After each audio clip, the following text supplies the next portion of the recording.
I'm so curious to start off.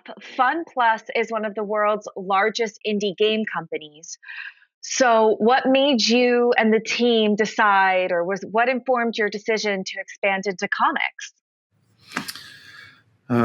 So it's really part of a bigger strategy from FunPlus, and I think it's really also a way to not only to adapt, but to follow the trend of the industry in general, to think less about individual product, but think more about IP in general. And so that's something that FunPlus is evolving into, and that's why we created that studio Ellipsis. And that's why I came on board also to not just look at helping the narrative of games, but looking at expanding an IP. And we thought that Sea of Conquest was a great IP that has a potential to tell more stories.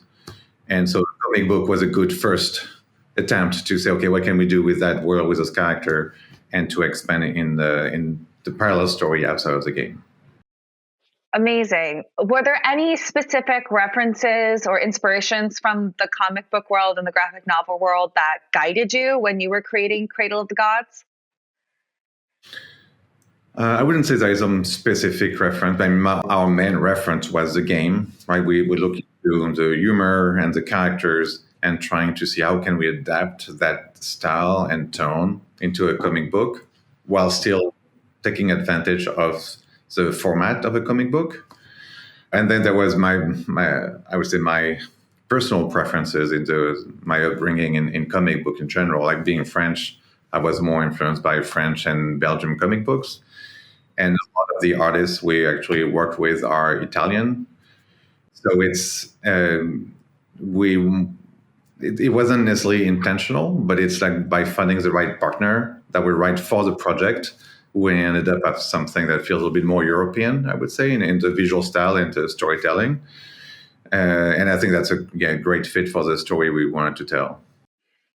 I think it's a great fit and perhaps even a shift for American or North American readers and readers worldwide, because I love European comics because of they're so vivid, and I think they have a sense of detail that sometimes I don't think like American comics do. Or even, I mean, I think of manga, which is tends to be exclusively black and white, which is its own beautiful art form, and it's its own beautiful thing. But it's I think one of the things that excited me about this series is that we get to see a little more of the European style re-entering kind of like the cultural conversation, and that's something that so excited me about the comic book series.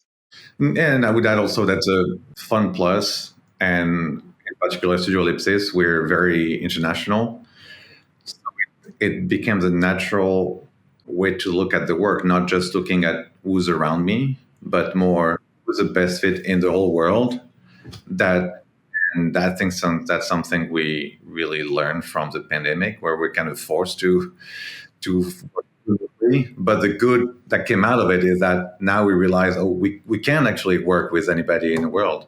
So whether people are living in the United States or Italy or China, we actually found a way to work together in a very productive way. Amazing. That gives me some hope for this world of ours. Yeah, we got to look for the hope. Right. We escape in comics and we look for hope. When I was doing my research on you, I was so tickled and excited to learn that you came from a theatrical and a cinematography background. As someone who's worked in theater and film and television, I was so curious how that informs your approach to gaming, which I think is kind of considered like a newer art form, and I think is only now really being appreciated as the sophisticated storytelling platform or medium that it is, and now comic books. Because I think everything's, storytelling is storytelling, but there's definitely nuances when you go from medium to medium. Yeah, I've always loved video games, right? I grew up playing them, but at the time it was not a job or a career, so that was never in my mind. But I love stories, I love movies, so that's why I was attracted to first. And I kind of was confronted with having to work with actors, which is something I didn't know how to do. So that's what led me to theater. I felt like, okay, I got to figure that out. So I took some acting class to not to act, but to better understand how to work with actors, and that's something that I found very fascinating. I still love that. So it's in the end, it's I found the storytelling is just a mix of all of that. Whether whatever the medium is, it's always kind of the same thing, and actually, also it's just human psychology, trying to understand how human people work, how why do they behave the way they behave, how why do they react that way, what is an emotion, how do people and character really deal with those emotions. That's my common ground, whether it's theater, movies, or writing for comic book or games. That's where I always go back to. And then I always was attracted with creating worlds visually. So games was a perfect platform for that. And that's why I kind of shifted from movies to video game, because it was way easier to create crazy world in games than in movies, where it's much more expensive. And even easier in comic book because it's just drawing. So it's all the same thing in my head somehow. Right. No, and I love that. I think that's such an important thing. I want to go back to saying like you wanted to understand how to work with actors better, so you went and took acting classes. I think anyone who wants to be a practitioner of their craft, I think it's so important, and I want to underscore it and applaud you for like you learn the other crafts, or at least you learn enough to respect it and be able to like speak that person's creative language in a sense. So totally fascinated by that. And I love to hear that, because I think actors can get a bad rap sometimes, and sometimes they deserve it. But I think also it's like, even because I do a lot of writing and producing, it's also like, I know I need to be able to speak with people from post in a way that they would understand. Yeah, and I think it's just the goal is not to master the craft, but just to put yourself in the shoes from other people that you work with just for a little bit makes you better understand, if not to do better your job, just to communicate also. So yeah, it even more in my work, it's really trying to reproduce reality in a way. So that's why it's always important to kind of learn, research, and understand whatever I write about needs to be somehow informed by the reality also. Right. No matter how crazy the world, you need that like anchor. Yeah, because even in the most fantastical stories, it's we all human being in the end, and that's just a story about human being.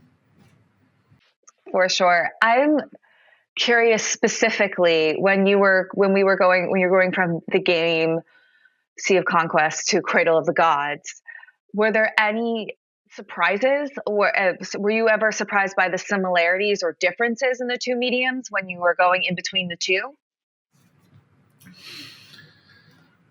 Um, I think it's as we started to work together with a game team, it's really realizing the efforts they put into creating the world. One example is the pirate ships. In the game, the player can make their own pirate ship. There is a lot of different design. And so when we wanted to put a ship in a comic book, it couldn't be any design. We had to look at what the game did and get their reference from their artist. And we had to create our own, a couple that were not in the game. And the same thing, we had to put attention to detail. So of course, sometimes you just choose a panel that doesn't show everything, but you can't avoid it. So I think really looking at all the care they put in the detail of the mix of historical accuracy with a fantastical element that makes the IP of Sea of Conquest really interesting. It seems like a simple game when you play, but when you start looking into the world, you feel like, oh no, there is actually a lot of thought and care put into it. Wow. Yeah. And kind of hidden complexity. Yeah, and that's what makes the world real for the player. They like it, right? Because they don't look at it, but when you're in it, it all feels real and concrete. 1,000%. So, what can players of Sea of Conquest Pirate War expect in Cradle of the Gods? What can they look forward to in this parallel story and extension of this, again, beautiful, careful, hidden, complex world? So they can expect to see some of the characters they know from the game, some new ones also. The story is actually taking place before the event of the game, so you don't need to play the game to enjoy the comic book and vice versa. But if you play the game, you will add a little bit more insight by reading the comic book. You will see some like same characters that you will see in a game that make appearances. And hopefully we are also going to expand a little bit more of the world, go in places that we only talked about in the game or barely mentioned, that we spend a little bit more time in the comic book. So it's all about making sure that we create something that have links with what the audience know, but also really bringing something new and exciting so that you're not missing out if you only choose one, but it's a enhanced experience if you do both. Yeah, that's so brilliant. And I think also just further demonstrates like the care and complexity that you and the FunPlus team had when approaching this, where it's, again, you can enjoy it separately, but if you enjoy it together, it just makes the experience all that much better. Yeah. What's next for, I know the first 2 issues of Cradle of the Gods are available, and I'm assuming if and I say fully assuming, knowing what that means, that if FunPlus is looking at their storytelling from a more IP franchise, is this something we can expect to see different transmedia properties across their games? Is that something we can get excited for potentially? Yes, of course. And well, first, the Cradle of the Gods series is 10 issues. So they're going to be one every month until next June. So that will be a big story that, yeah, we're pretty happy with where it's going right now.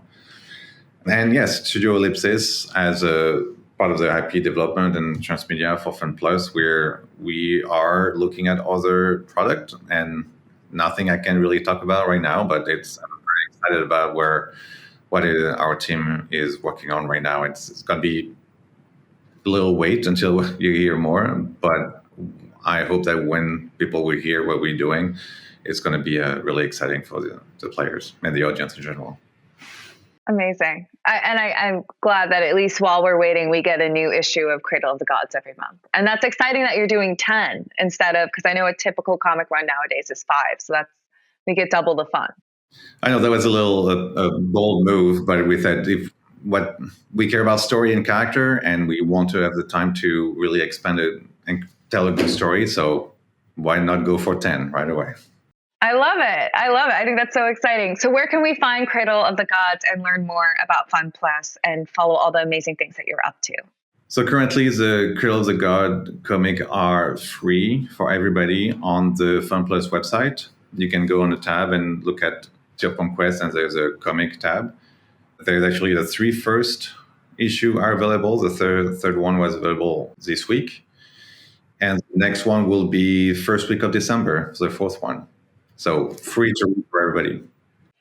That's so exciting. I love also the accessibility of that too, that, you don't need to order something or go wait in line in your comic shop. Not that comic shops aren't great and beautiful places in the community, but I think it's really exciting that everyone can access it and get on board this journey. Yeah, and we wanted to make sure as many people as possible can enjoy it, and it's really a way to work with the game. We didn't want to just create a product, a comic book to sell. It's more about let's build the IP and create a world that people can really enjoy, not just today, but also for tomorrow and the foreseeable future. Amazing. Well, this was so fantastic speaking with you. And I love, as you can tell, I'm such a nerd, and I love hearing about the really thoughtful and holistic process you and the team had when creating this comic book that is just so much fun. And again, the hopeful escape that we all need.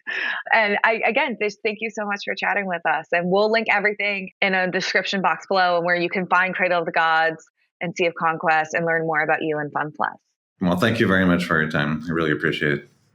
Thank you.